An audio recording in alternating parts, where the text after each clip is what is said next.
have a question for the men specifically, because I really want to hear from y'all on this, because I see this conversation take place a lot, and I see a lot of the men's comments around it that are a little concerning to me, and I'm trying to understand this. So I want y'all to explain this one to me.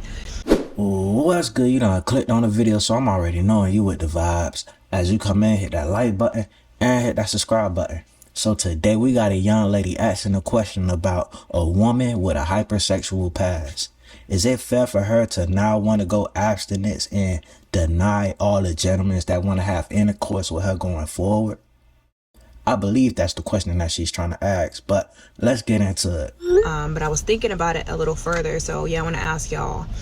Say, for example, you have a woman who was very hypersexual in her past, more often than not because she was assaulted in some way at some point. And many of us know that assault can lead to a lot of women and men to be very hypersexual as more so of a trauma response or a way of coping. So you have this woman who was very hypersexual in her past, and at some point her eyes start to open and she begins to realize, I can't keep living like this. What it's doing to my soul, what it's doing to my body, what it's doing to my mind. I have to change. And she begins to realize the source of a lot of her issues, and she begins to do the work. And then she at some point decides, I will no longer allow these men who do not care about me, who do not value me, who do not love me, to have access to my body. I'm done. She decides to go abstinent because she realizes her trauma and how it has affected her behaviors and whatnot. And she says, you know what, no more. I can't do it anymore. Are y'all telling me that because at some point in her past she was absolutely hypersexual, that then means that every man she deals with, she is obligated to sleep with? Because I've seen a lot of the conversation go, oh, now all of a sudden you want to be abstinent. No, you was breaking him off, you gonna break me off too. Do y'all hear how that sounds? It sounds something. So because she slept with a lot of men at one point, or she was sleeping with these men, that then means that she is obligated to sleep with all of them? Anybody? Just anybody who should now be able to have access in between her legs because of what she was doing when she was at a point where she was not okay.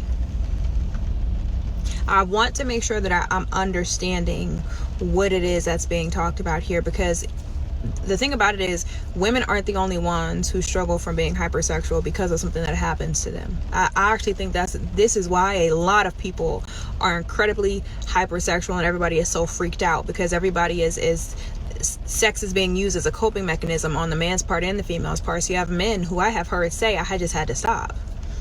So because that man realized that sleeping with all these different women was not only, it wasn't healthy for him, it wasn't good for his mind, it wasn't conducive to the kind of lifestyle that he wanted, he decided, I'm not about to keep sleeping with all these women because there's nothing even here. There's nothing between us. There's nothing. This is not good for me. I'm done. You mean to tell me a woman could come along and be like, you broke off all my friends, you're gonna sleep with me too? Do we hear? Is that not crazy? Am I missing something? Am I missing something? Because if a woman at any point realizes, especially when y'all say that so many of these women have daddy issues and they need to heal, and y'all always say heal. So when a woman decides to heal and cut off access to in between her legs because of what it was doing to her mind, body, and spirit, that she is wrong for that. Explain that to me, please. And then explain to me why that then means that any man moving forward should still be obligated to sleep with her because of how she was moving in the past, when you even say she was unhealed. Break that down for me, because I don't get it. I don't get it. All right, so I think it did get a little convoluted because she started to project more than leaving the open-end question. But if I had to answer her question directly, by all means, you got to respect this girl's decision on wanting to change from being an HOE. You get what I'm saying? Now that she wants to move forward with a better mental and better herself, I don't think no man has the right to be like, oh, well, you did it in the past with this dude, why you can't do it with me? What's the difference? Like, nah, that's a sucker, bruh. Like, respect that woman. If she want to move righteous going forward, by all means, I applaud it. Now, with that being said, on the other end, her mental, man, that's going to be a battle. I don't think it's going to be easy for her to lock in without having a clear understanding of what that sexual feeling or desire is supposed to do in a relationship, because she might be numb to it. You get what I'm saying? But that's just my opinion. And I'm not saying she can't get over that hurdle and do better for herself, but having a past like that does interfere with that solid relationship that she may want to build on going forth in her future. My opinion. But let's continue. So when I was around like 19 or 20, like I became like very sexual for reasons that I'm not going to get into. Just know something significant in my life happened, and that's why like I became that. And like I don't like looking back on that part of my life because I was in a very bad way mentally. I mean, I'm still kind of in a bad way mentally, but like it's for reasons not related to like what happened like back then, you know. But I look back at that time and like I do feel shame, not for the fact that I was like very sexual, because nobody should be shamed like just for being comfortable like with their body and whatnot. But I look back at it with shame just because of how hypersexualized I was at that time, and it's just unfortunate. All right, so I do find it a little hypocritical for you to say that you look back at your past with shame, but then turn around and say that, oh, you shouldn't feel no way, you should feel comfortable with your body. Nah, listen, I need you to feel uncomfortable with putting your body out there like that. And then your title say, long term, being hypersexualized ruined my self-perception for the longest time.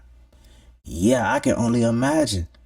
Like, when you neglect your body like that, you gotta think to yourself, well, damn, what more am I worth? I'm gonna give you guys a little secret, okay? If you're a guy and you think you have a chance of cracking me, and you just compliment me on being sexy and you're being lustful, and you say something like, damn, you're so hot, or whatever the fuck, it's not gonna work. You're not gonna crack me, okay? It might work for others.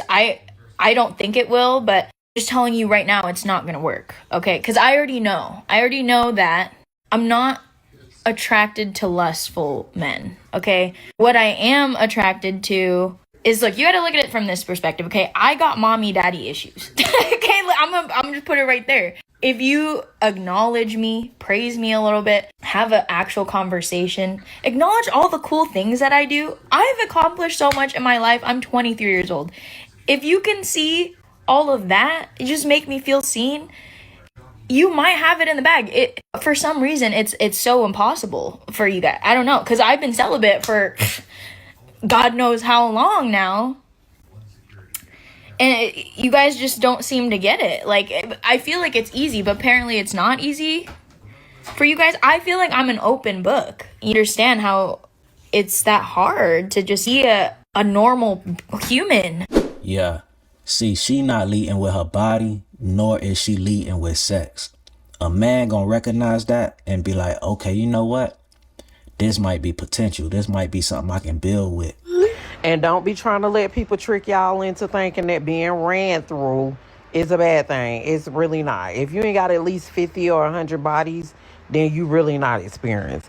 At least 25 to 50 bodies, you really not fucking experienced. You don't know what to do. And it's just, yeah, you got to at least have at least 50 to 100 bodies. If you ain't got 100 to 200 bodies, then you really ain't put in no work. Because if you ain't had number one or two people, then you not experienced and you don't missed out on a lot.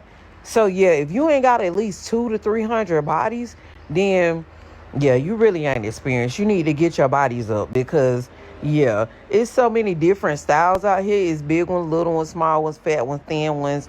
You know what I'm saying? It's, yeah. So if you ain't got at least 300 to 400 bodies, then, yeah, you need to get your bodies up. Like, you need to get your count up. So don't, all that 1 or 2, 3, 4, 5, yeah, no, you ain't experienced. If you ain't got at least 500 bodies, then, yeah, you need to keep going. Yeah, keep going up. You need more experience, girl. Go talk to most people. Do some one-night stands. Matter of fact, it don't even got to be a whole night. Do some 30-minute stands. Do some hour stands. Meet people. Do stuff in the back seats. Do stuff in parking lots. Do stuff beside trash cans, dumpsters. Yeah, alleyways. Yeah, you need to get your experience up. Yeah. So yeah, if you ain't got at least 1,000 bodies, then yeah, get some more practice. Get your bodies up. Yeah, do that. Cause if you ain't got at least 100 bodies, then you're doing bad. Get some more experience, honey. Listen to her if you want to. You gonna mess around and end up looking just like her too. How many bodies is too many for a female for you? I'm selfish. You feel me? Oh, I'm selfish, baby. I ain't gonna lie, like go. I be hurt, bro. I say one, bro, cause I be One. hurt, You 23. I be What you hurt. mean one? I be hurt, bro, cause I got to imagine. You know what I'm saying? Like somebody else doing that to you, I be hurt, bro. Even though it happened 20 years ago, it don't matter. Why did you do that? You know what I'm saying? Like you could have waited on me. You know. You could have waited on me. You could have waited on me. But she didn't know you was coming. She should have known. They always expect us to know, like we superheroes. So she should have known I was coming. I had my cape on. I was ready. So she got one. It's like that shit. All right, realistically, I'm gonna say 3. 3. After 3, come on now. Maybe 4. Maybe 5. I don't know. Listen, in this day and age, finding one with just one, good God, finding one with just 5, yeah, that's probably like the average. But man, listen, we need to put on a pedestal less bodies. Less bodies is good for your health and your wealth and your mental. That we need to start advertising stuff like that, y'all. Somebody in this car let them run a train on them. Bitch, somebody gotta get out the car. Cause who the fuck is in this car? Somebody in this car been tricking on a nigga. Somebody in this car borrow bitches' clothes and act like it's theirs when they go out. Somebody in this car, if a nigga was to text them and say, I'm gonna fly you out, they're green. Just going. Somebody in this car. That's everybody in this car. Somebody in this car is pregnant. That's T for me. I'm not gonna say any names. Somebody in this car just wore somebody drawers. The pink panties to be specific, but anyway. Somebody in this car don't know how to keep a nigga. Let's talk about that. Somebody in this car let a nigga move in with them, and then when the lease came up and he didn't pay the bills, bitch, he tried to kick him out, and then he had to call the police on them. But I ain't gonna say no names. Somebody in this car had 4 fucking abortions. Yeah. Somebody in No this names. car.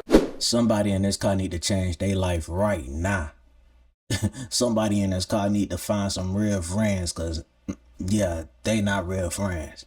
If you know how to read body language, you understand eye contact and subliminals, you know exactly who they talking about.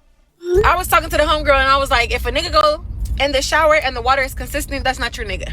No shade. But if you hear that water splashing the motherfucking side of the shower and the curtain and moving it, that's your nigga. He washing his ass. She's like, what do you mean? You ain't gonna get it. I don't know, I think there's something only girls will understand. I don't get it. Can you get out? I want to masturbate. I'm talking to Amber. I don't want to hear that. You sit up here trying to satisfy your flesh, and I'm trying to tell you something double. Okay, and with that being said, we getting out of here. Hold on. Before we get out of here and get this girl her privacy, let's hit that subscribe button. All right, now we can leave. And if you are subscribed, man, I appreciate the love. I appreciate the support, man. Y'all hit that like button. Get down in the comment section. Also hit that notification bell. And tell a friend and tell a family member if they ever need a daily dose of some vibes. They can come get it from over here. And until next time, holla.